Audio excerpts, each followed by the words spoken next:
Assalamualaikum warahmatullahi wabarakatuh. Bismillahirrahmanirrahim. Ashhadu an la ilaha illallah wa ashhadu anna Muhammadar Rasulullah. Allahumma salli ala Sayyidina Muhammad wa ala ali Sayyidina Muhammad. Rabbis rahli sadri wa yassirli amri wahlul 'uqdatam min lisani yafqahu qawli. Amin. Bismillahirrahmanirrahim. Salam hormatku, salam ta'zimku buat para sahabat-sahabatku tercinta, baik yang ada di dalam ataupun yang ada di luar negeri. Semoga kita bersama selalu di dalam hidayah Allah Subhanahu wa taala. Amin ya rabbal alamin. Bismillahirrahmanirrahim.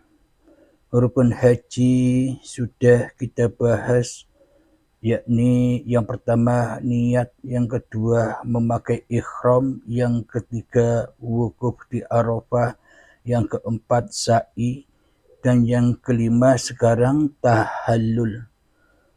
Tahallul ini setelah melaksanakan sa'i jamaah melakukan rukun haji yang selanjutnya, yaitu tahallul.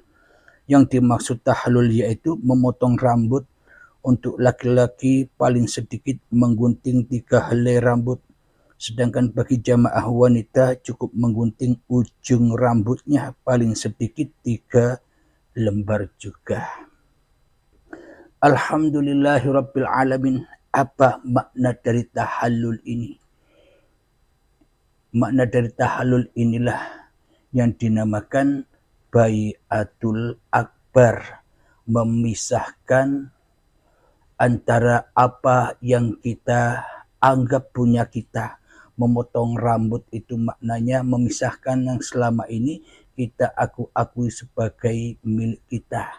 Sama dengan hari raya Idul Adha, banyak orang yang berkorban kambing, sapi, maknanya untuk memotong keakuan yang ada di dalam dirinya, untuk menyembelih hayawan yang ada di dalam hatinya, untuk mengobrak-abrik berhala-berhala dunia yang selama ini lekat di dalam dada kita. Inilah yang dimaksud tahallul ini. Alhamdulillahirabbil alamin. Selama ini kita tidak pernah memotong rambut. Maknanya apa? Memotong jalan. Selama ini syariat-syariat yang kita lakukan seolah-olah sambung berakhir ke akhirat hawa nafsu, ke akhirat iblis, tersambung linas, yakni diaku-akuinya segala bentuk apa yang kita lakukan sebagai hal yang kita miliki, kita yang beramal, kita yang mengerjakan, kita yang mengaktivitaskan.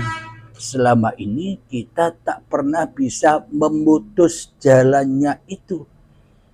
Maknanya selalu kita berada di jalan wat siratal mustaqim, yang mana kita tak dapat melewati wat itu karena kita harus jatuh dan jatuh kepada hawa nafsu kita sendiri, terbakar dan terbakar dengan urusan-urusan dunia.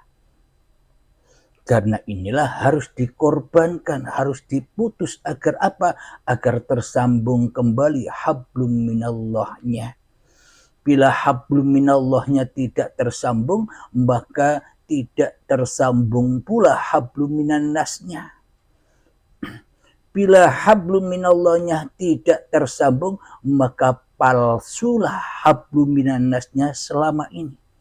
Perbuatan baik kepada sesama manusianya palsu, sedekah-sedekahnya palsu, kedermawanannya selama ini semuanya palsu, yang mana selama ini ditunggangi atau dikuasai iblis dan setan, disesatkan oleh iblis dan setan. di dalam aktivitas seluruh aktivitas yang kita jalani selama ini, bila tanpa hablum minallah, tanpa inna dina indallahi Islam, maka semuanya ia tersesat jalannya menuju hawa nafsu itu sendiri. Maka ada ayat, man kana fi hadhihi a'ma, barang siapa di dunia ini buta mata hatinya, fahuwa fil akhirati a'ma, maka di akhirat pun akan semakin buta mata hatinya, wa adallu sabila, dan tersesat-sesatlah jalannya. Mari kita hayati ayat Al-Quran ini. Man kana fi hadhihi a'ma, barang siapa buta mata hatinya di dunia ini, barang siapa di dunia ini masih kewujudan diri manusianya, masih kewujudan hidup manusianya, masih kewujudan kekuasaan manusianya yang bisa berapa-apa dan yang bisa bersiapa-siapa, maka sesatlah manusia itu dari jalan Allah. Akhiratnya bukan berakhir kepada Allah, akhiratnya berakhir kepada iblis dan setan yang selama ini menyesat-nyesatkan diri kita, ya termasuk saya. Fahuwa fil akhirati a'ma, maka bila di dunia saja sudah sesat, fahuwa fil akhirati a'ma, maka akhiratnya pun tambah sesat. Apa maknanya akhiratnya tambah sesat? Maka di dalam hati kita merasa bangga dengan apa yang kita lakukan. Kita merasa mulia dengan ibadah-ibadah yang kita kerjakan. Kita merasa mulia dengan sanad-sanad ilmu-ilmu yang kita punya. Kita merasa mulia dengan kebaikan-kebaikan kita. Kita merasa terhormat dengan kedermawanan kita, dengan apapun yang kita lakukan. Itulah maknanya wafil akhirati a'ma, dan di akhiratnya pun semakin sesat. Inilah maknanya. Manusianya lebih mengutamakan rasa bangganya daripada Tuhannya, lebih mengutamakan rasa mulianya daripada mulia Tuhannya. Kenapa? Karena manusianya tidak mentuhankan Allah, kecuali mentuhankan awake dewe. Inilah yang dimaksud wa fil akhirati a'ma wa adallu sabila, maka tersesat-sesatlah jalannya. Maka kita selama ini mudah sekali menjelek-jelekan orang. Ketika kita menyaksikan ada orang yang tak sesuai yang kita lakukan, seolah-olah kita ini ahli ibadah, ahli sholat, ahli tahajud, ahli sholat duha, ahli puasa, ahli membaca Al-Quran, ahli sholawatan, ahli berdermah, ahli sedekah. Ketika kita melihat orang yang tidak sepadan dengan apa yang kita lakukan, maka kita mencibir, menghina, merendahkan. Itulah yang dimaksud akhiratnya pun sesat. Maknanya keburukan yang selama ini dibungkus kebaikan akhirnya terbongkar, akhirnya busuk. Kebusukan dibungkus kebaikan selamanya akan busuk. Karena Allah hanya memandang hatinya, bukan memandang raganya. Allah tidak memandang rupa dan hartamu. Allah tidak memandang ilmu dan amalmu. Allah tidak memandang kecerdasan dan kepintaranmu. Allah tidak memandang nasab-nasab turunan siapa kamu. Turunan Nabi pun tidak dianggap, karena seluruh manusia pun juga turunan Nabi Adam. Nabi yang tidak ada. Nabi yang gaib. Ketika Adam merasa dirinya ada, maka itulah yang dimaksud hawa nafsu. Jadi Adam dan Hawa takkan pernah bisa menikah kembali. Adam dan Hawa takkan bisa bertemu kembali ketika hablum minallahnya belum ada, belum tersambung, masih tersisa dan terpisah. Inilah yang dimaksud tahallul ini, yakni merelakan Meridhokan apa-apa yang bukan milik kita dihaturkan kembali, diamanahkan kembali kepada yang punya. Maka ayatnya, ya ayyatuhan nafsul mutmainnah, wahai jiwa-jiwa yang tenang. Bagaimanakah cara agar jiwa-jiwa kita ini bisa tenang? Caranya adalah irji'i ila rabbiki radiyatan mardiyah. Pulanglah, kembalilah kepada Tuhanmu dengan rela dan ridho, maka Allah pun akan rela dan meridhoimu. Inilah jalan untuk ketenangan, inilah jalan untuk kebahagiaan, inilah jalan untuk kedamaian, inilah jalan untuk kebangkitan setelah kiamat dikembalikan semuanya. Setelah baiat dikembalikan semuanya, maka akan dibangkitkan. Apanya yang bangkit? Lillahnya. Apanya yang bangkit? Allahnya. Maka setelah bangkit lillahnya, maka setelah baiat bangkit Allahnya, maka itulah yang dimaksud amal kebajikan. Itulah yang dimaksud amal soleh. Amal yang tidak dilakukan oleh manusianya, akan tetapi amal yang dilakukan oleh Tuhannya.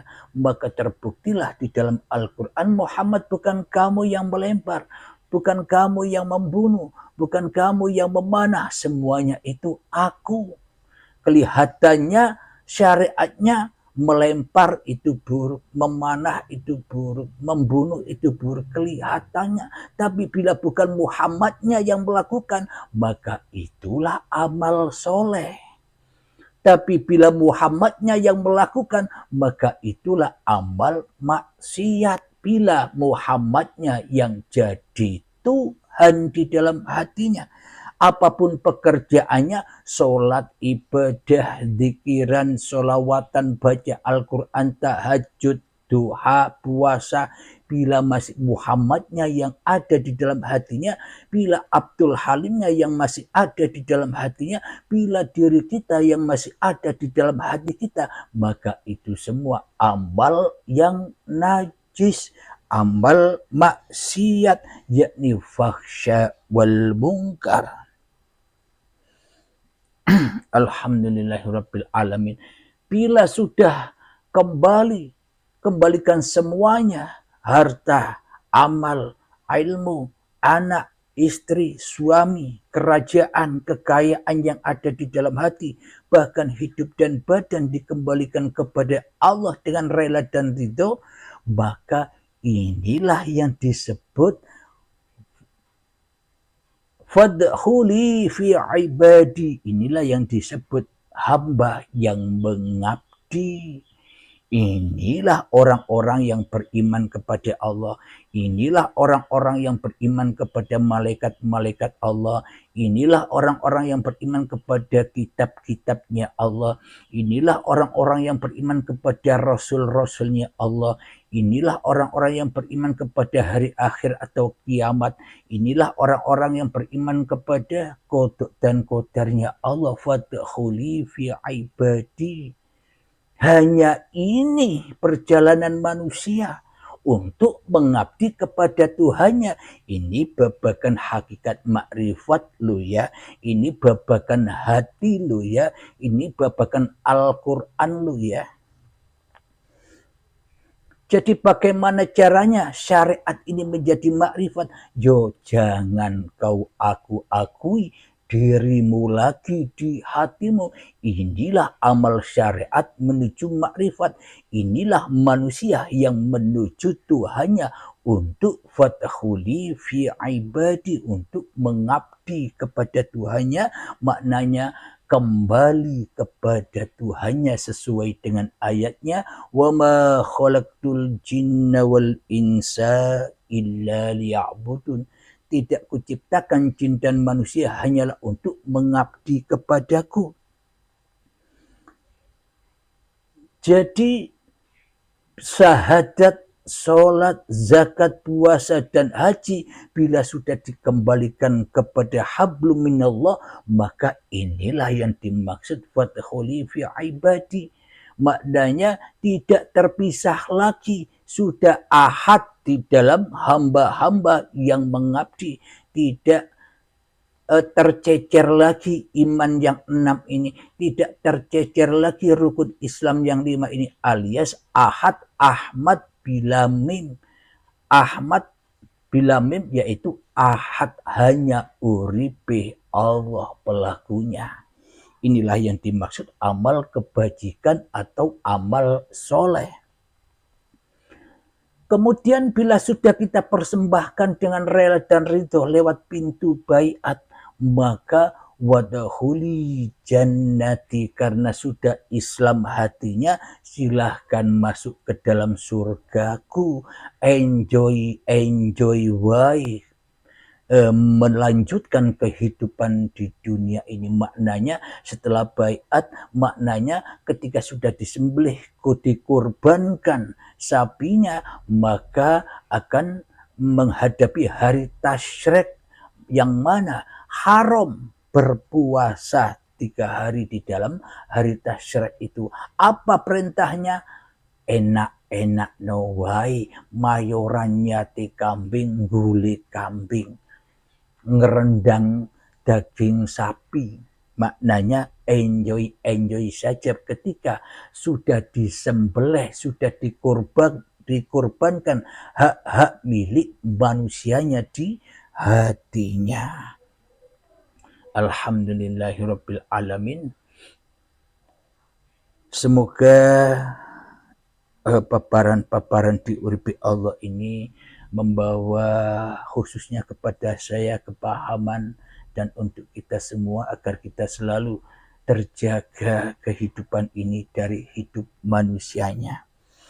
Inilah pemutusan itu, inilah pemotongan itu, yakni tahallul di dalam rukun-rukunnya haji yang nomor 5. Dan yang ke-6 tertib. Itulah yang dimaksud rukun haji. Di dalam Masjidil Haram atau di dalam tanah haram, saya pernah mendengar bahwa diharamkan membunuh binatang. Haram membunuh binatang. Secara syariatnya tidak boleh membunuh apapun, bahkan semut saja tak boleh dibunuh ketika memakai baju ihram. Ini sebetulnya kebalikan dari makrifatnya. Syariatnya kan begitu, akan tetapi makrifatnya begini maknanya. Bila kita belum membunuh sifat-sifat hayawan yang ada di dalam dada kita yang rakus, maka selamanya tak akan pernah pakai baju ihram, maka tak akan pernah suci dari yang selain Allah.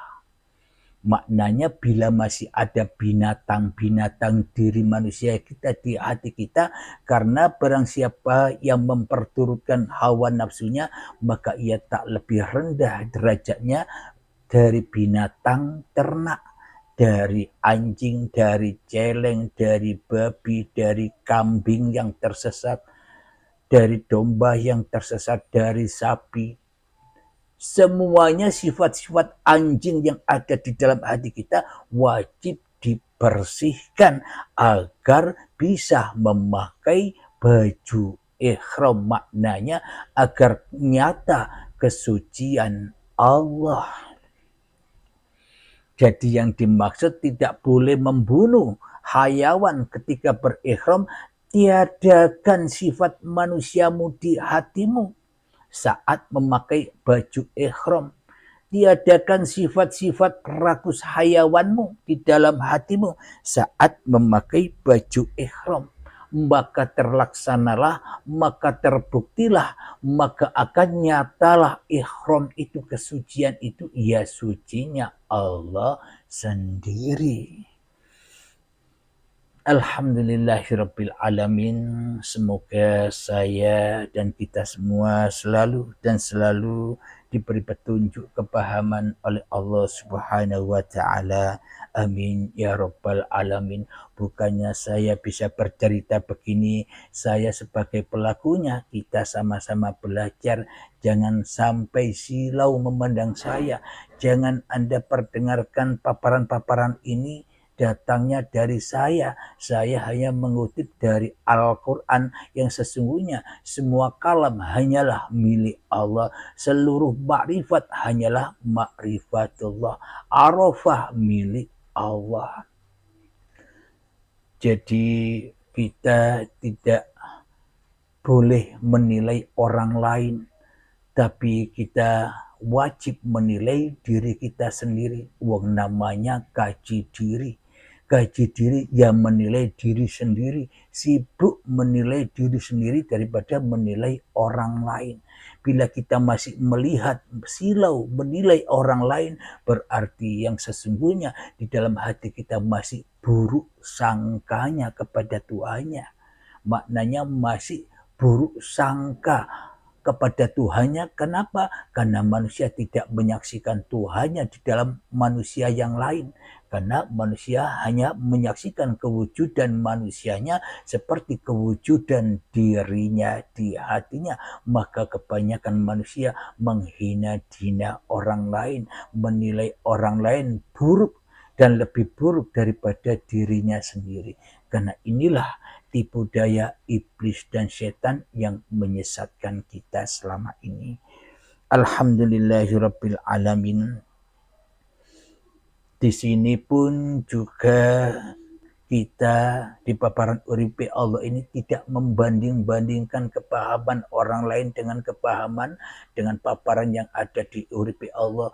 Di uripe Allah ini kita sama-sama mengkaji diri kita, termasuk saya tak pernah membela diri saya, tapi saya hanya membela Allah sebagai Tuhan saya, sebagai Tuhan yang menguasai diri saya, agar saya dan kita semua sesuai imannya dengan imannya para nabi dan rasul, sesuai imannya jadi umatnya Nabi Muhammad sallallahu alaihi wasallam, yang mana Nabi Muhammad bukan kamu yang melempar, berarti Muhammadnya kan raib, Muhammadnya kan binasa, yang ada hanya Allah, supaya iman saya, iman kita semua seperti Muhammad Rasulullah.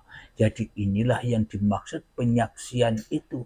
Inilah yang dimaksud Allah, hanya akulah yang berhak menyaksikan diriku sendiri dan yang berhak menyaksikan seluruh ciptaanku. Jadi kita tak mungkin bisa menyaksikan Allah. Jadi kita tak mungkin bermakrifat kepada Allah. Jadi bagaimanakah cara menyaksikan Allah? Ya jangan disaksikan. Itulah yang dimaksud menyaksikan. Bagaimana cara makrifat kepada Allah? Ya jangan merasa makrifat. Itulah makrifatullah. Alhamdulillahirabbil alamin. Semoga saya dan kita semua selalu di dalam lindungan Allah Subhanahu wa taala. Amin amin ya rabbal alamin. Akhirul kalam. Assalamualaikum warahmatullahi wabarakatuh.